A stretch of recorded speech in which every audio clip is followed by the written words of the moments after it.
Hello and welcome to the Dailies.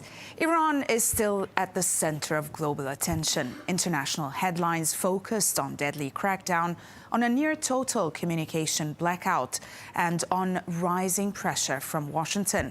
And in the U.S., a growing storm is taking over, from the Department of Justice's probe into the Federal Reserve Chair to fresh legal battles over ICE in Minneapolis. And across the Atlantic, security concerns are in London surrounding China's proposed super embassy. We'll start with Iran as American media outlets continue to cover the protests. President Trump's escalating response with a tone of high urgency and geopolitical stakes. Heavy emphasis was put on death toll estimates, uncertainty on the ground, and also the risk of regional escalation if the U.S. intervenes. The Wall Street Journal reports that Vice President J.D. Vance is leading an internal White House push to try diplomacy first with Iran, even as President Trump leans towards approving new military strikes.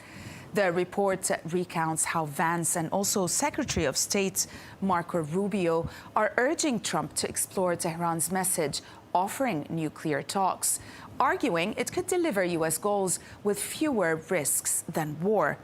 The push comes as Iran faces major protests and instability, and aides warn U.S. strikes could indeed fuel regime propaganda and provoke retaliation against American forces. The Economist reports that Iran's regime has intensified its crackdown by imposing its most severe internet blackout yet, cutting connectivity to around 1% since January the 8th. All this to stop protests and also hide violence. What's new is indeed how sophisticated the shutdown has become, according to The Economist.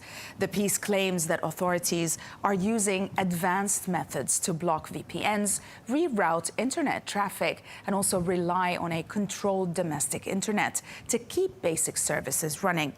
The report says that even Starlink access has become patchy, suggesting Iran may be jamming GPS or signals.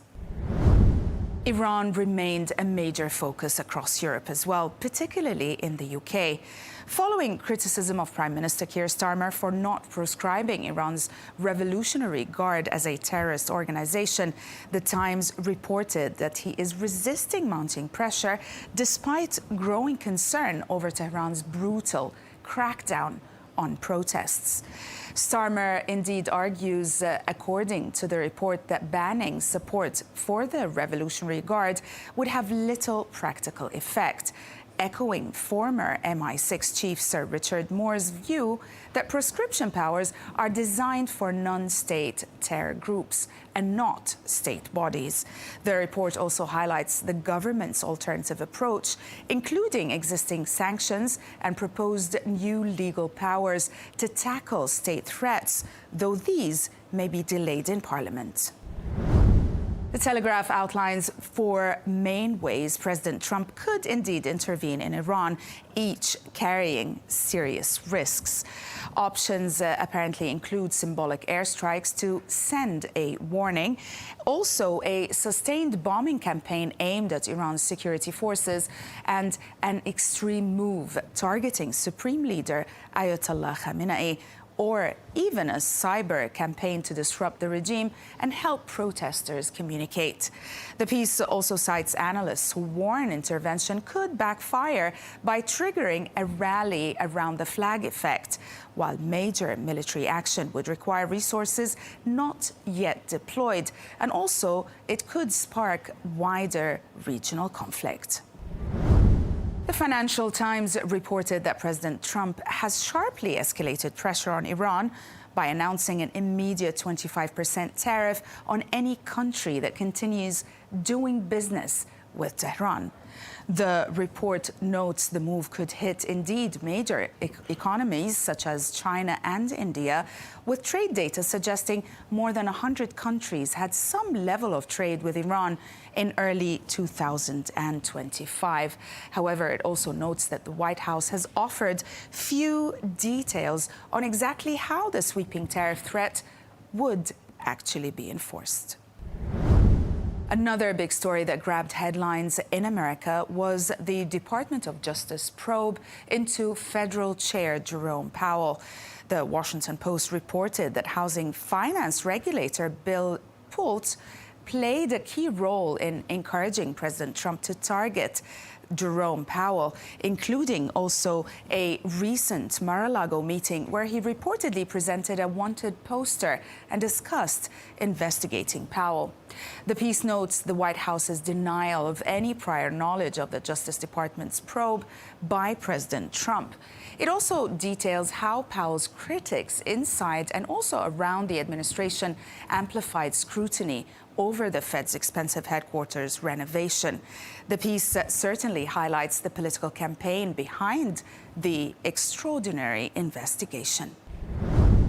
Jason Furman wrote in the New York Times saying the Trump administration's Department of Justice probe into Jerome Powell is already backfiring.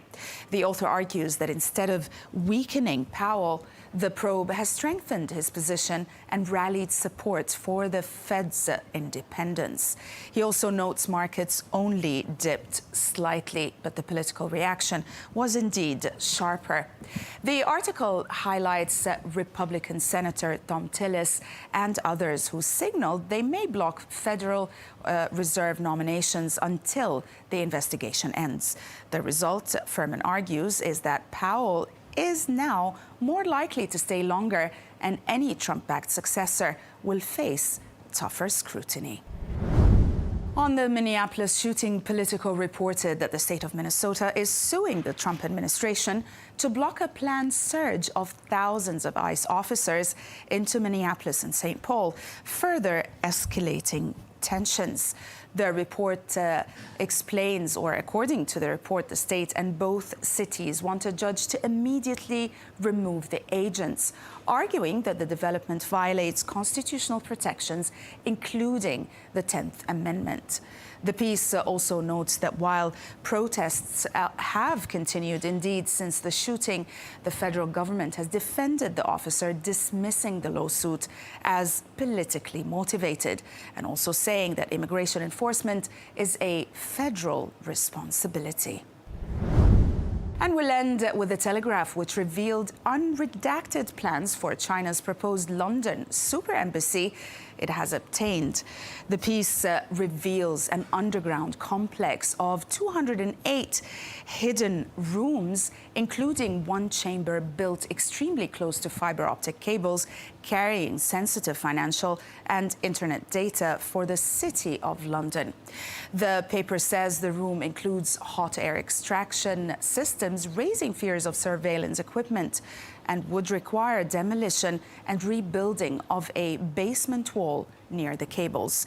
The piece also highlights critics' warnings that the site could indeed enable espionage, but the government says security risks are being addressed as planning approval is considered.